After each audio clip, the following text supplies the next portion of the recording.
Na suinocultura, o descarte de fêmeas e a reposição dos animais não podem ser feitos de qualquer maneira. Para fazer essa substituição, é importante saber se as novas matrizes têm uma boa capacidade reprodutiva. Veja agora na capacitação tecnológica.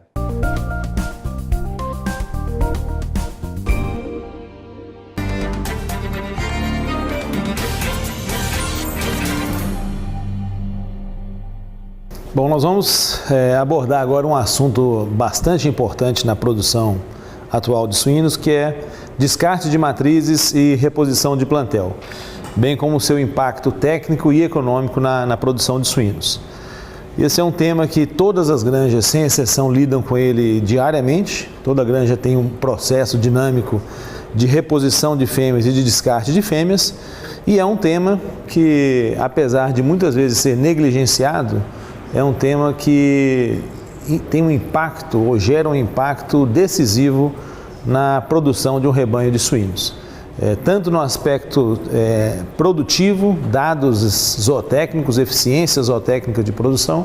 quanto em outros aspectos paralelos como sanidade, como estabilidade e como eficiência econômica do sistema de produção. Então ele merece uma abordagem particular e detalhada para que isso possa promover uma gestão melhor e um trabalho mais preciso em cima de descarte e reposição.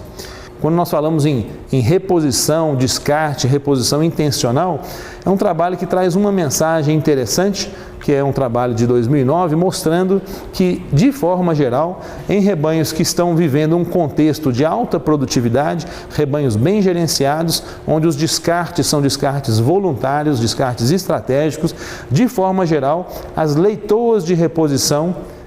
produzem melhor do que o que ele chama aqui de grupo controle, que são as fêmeas retidas e não descartadas no plantel. Qual que é a mensagem que esse trabalho traz? Que num sistema bem gerenciado, onde a introdução das leitoas é garantida em termos de qualidade, adaptação sanitária e manejo reprodutivo, e a eficiência de manejo é otimizada, as fêmeas de reposição sempre vão ser um bom investimento em relação ao grupo não descartado ou o grupo que você opta por permanecer na granja e não praticar um descarte voluntário dele. Então,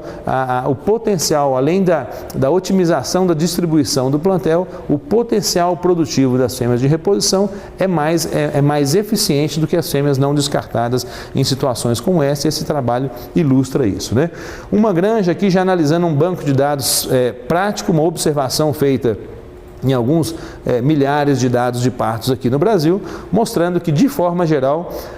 granjas que passam por um processo de descarte estratégico por baixa produtividade, granjas que estavam sendo mal trabalhadas ou não otimizadas em relação ao descarte de fêmeas subférteis, imediatamente após a implementação desse descarte, existe uma elevação de desempenho médio dessas granjas. Quanto melhor o desempenho reprodutivo médio e quanto menor a variabilidade no desempenho, maior será o impacto da remoção de fêmeas de risco e substituição por leitoas de alta qualidade. Então, quanto melhor o desempenho reprodutivo, quanto mais bem gerida for a granja, mais impacto tem positivo, como aquele trabalho mostrou também, a remoção de fêmeas jovens, né?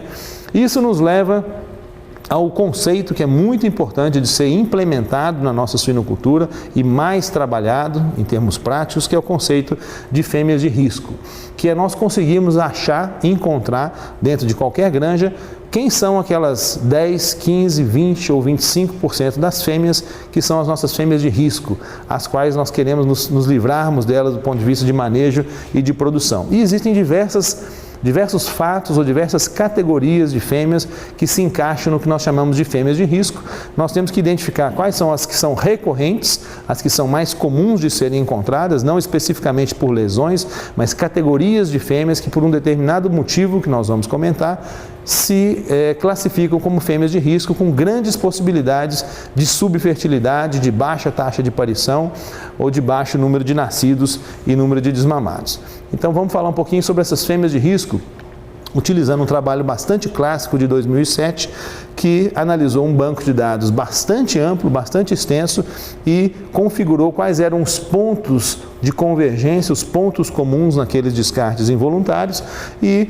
classificou nessas 4 categorias como sendo categorias importantes para conceituar uma fêmea de risco, e nós vamos dissecar essa informação um pouco mais. Primeiro lugar, fêmeas com recobertura após o retorno.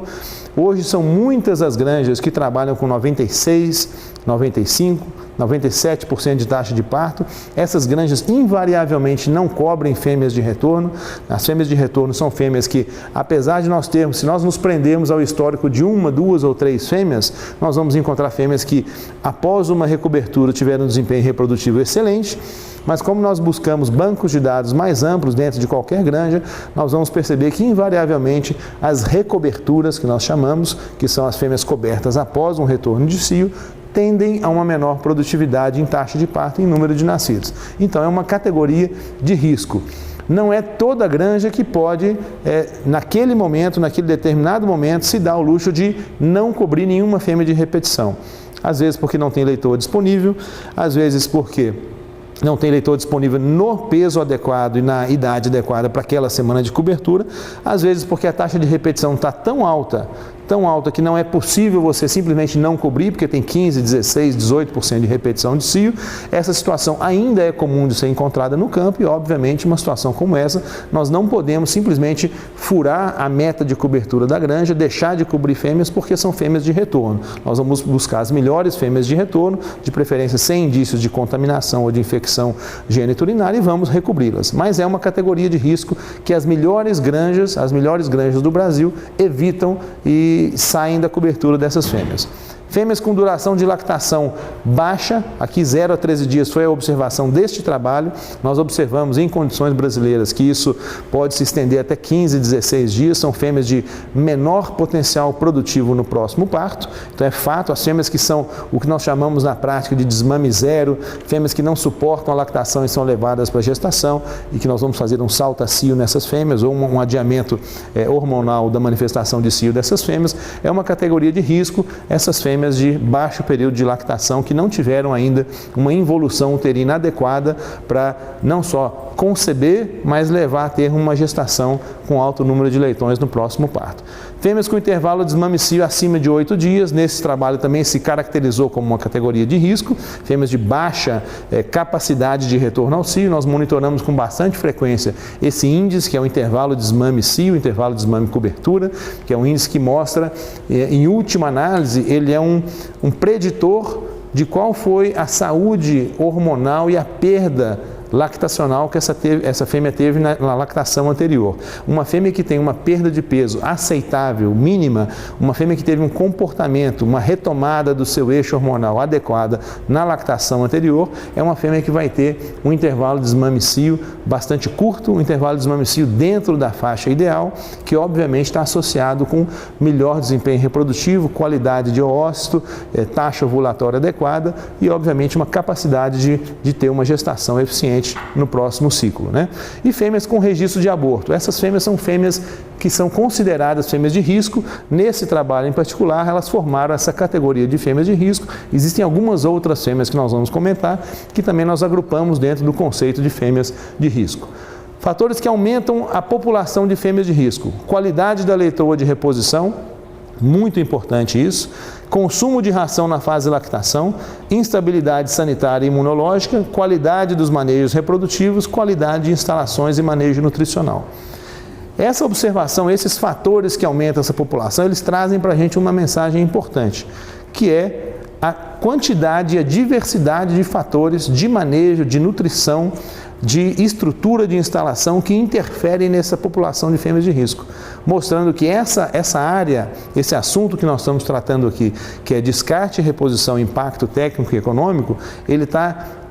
assim, de forma muito íntima ligado a todos os segmentos da granja, de forma muito íntima associado a diversas variáveis que acontecem dentro de uma granja. Por exemplo, o consumo de ração na fase de lactação. Muitas vezes, esse item é discutido de forma dissociada de outras questões. E nós sabemos hoje que um baixo consumo de ração na lactação é um dos grandes fatores associados ao descarte involuntário de fêmeas por perdas reprodutivas. As fêmeas que têm um catabolismo lactacional, uma perda de peso lactacional elevada, fêmeas que não têm uma retomada naquela fase hipergonadotrófica, da retomada da sua normalidade hormonal pré-ovulatória no final da lactação e na fase intervalo de desmame cio, macio, são fêmeas que vão ter intervalos mamacios prolongados, são fêmeas que vão ter qualidade de óvulos liberados baixa, consequentemente qualidade embrionária baixa, alta perda embrionária. Tudo isso está intimamente associado com um item como o consumo de ração na fase de lactação. Então, às vezes, nós estamos discutindo numa granja qualidade de coxo que uma fêmea tem numa gaiola de maternidade, ou fornecimento de água, ou qualidade de ração, automação ou não de um sistema de alimentação na maternidade, e nós estamos discutindo um item que parece isolado, mas que está intimamente associado à política total de descartes e reposição de uma granja. Se nós analisarmos taxa de parição e número de nascidos vivos em categorias de fêmeas de risco, ainda explorando os dados daquele trabalho que nós citamos, nós vamos perceber uma queda de taxa de parto,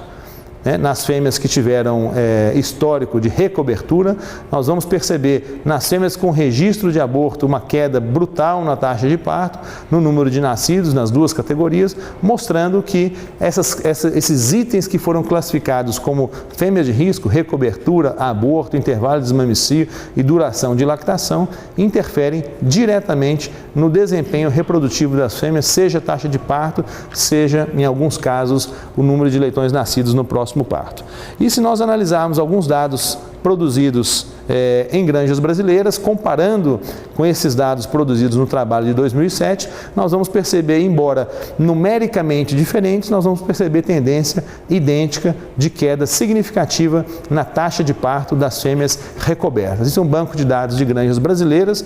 com 7.904 dados analisados, que mostram uma tendência de queda significativa nas fêmeas de recobertura. Bom, ainda em relação a fêmeas de risco, nós temos uma categoria em particular. Normalmente nós não consideramos a leitoa de reposição como sendo uma fêmea de risco. Conceitualmente, teoricamente, as leitoas são consideradas uma fêmea de oportunidade, não uma fêmea de risco. Mas nós temos motivos suficientes em termos práticos para considerarmos as leitoas como sendo potencialmente uma categoria de risco em granjas que não manejam bem o seu pool de leitoas, em granjas que assumem a responsabilidade de receber uma leitoa de reposição de 150, 160 dias de idade e não fazem um bom trabalho até a cobertura ou pós-cobertura dessas fêmeas.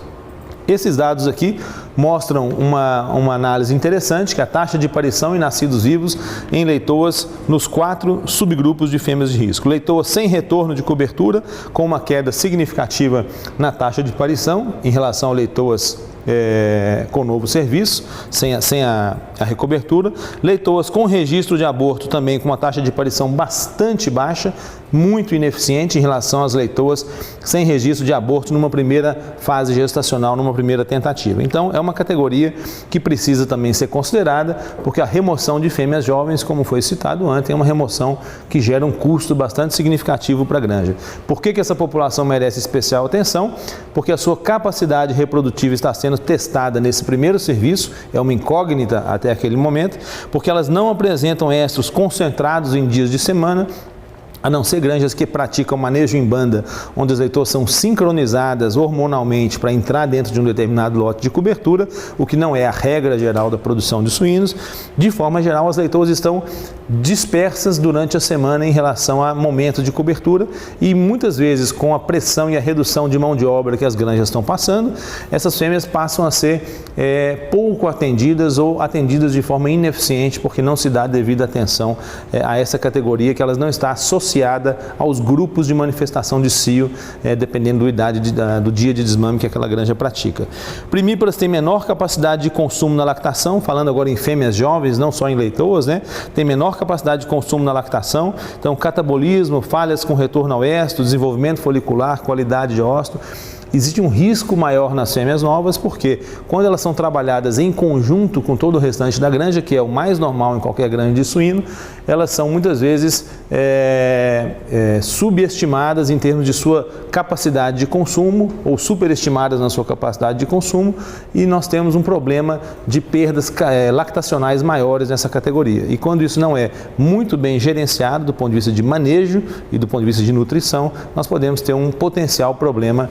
nessa fase também das fêmeas primíparas, né? Então, um item extremamente importante na gestão da política de descarte e reposição de qualquer granja de suínos ativa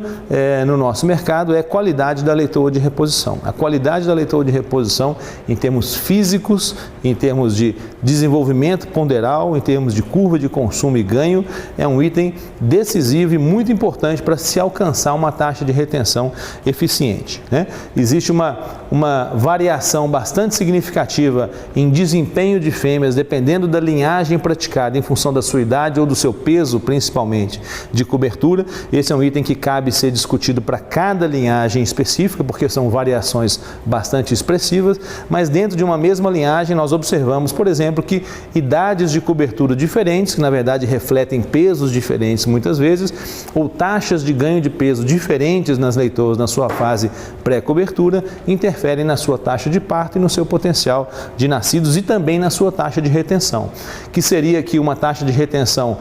estimada, uma meta de taxa de retenção chegando a 70% ao terceiro parto, e aqui são dados de fêmeas ou não selecionadas ou mal selecionadas ou dados reais obtidos em algumas granjas, ilustrando um trabalho de 2010 de Alberta. Mas são dados que nós temos mensurado para cada granja, para cada sistema de produção, encontrando variações muito significativas, chegando a menos de 40% aqui em alguns sistemas, onde a reposição de plantel é muito negligenciada e a qualidade das leitoas é muito baixa. Isso é um grande problema.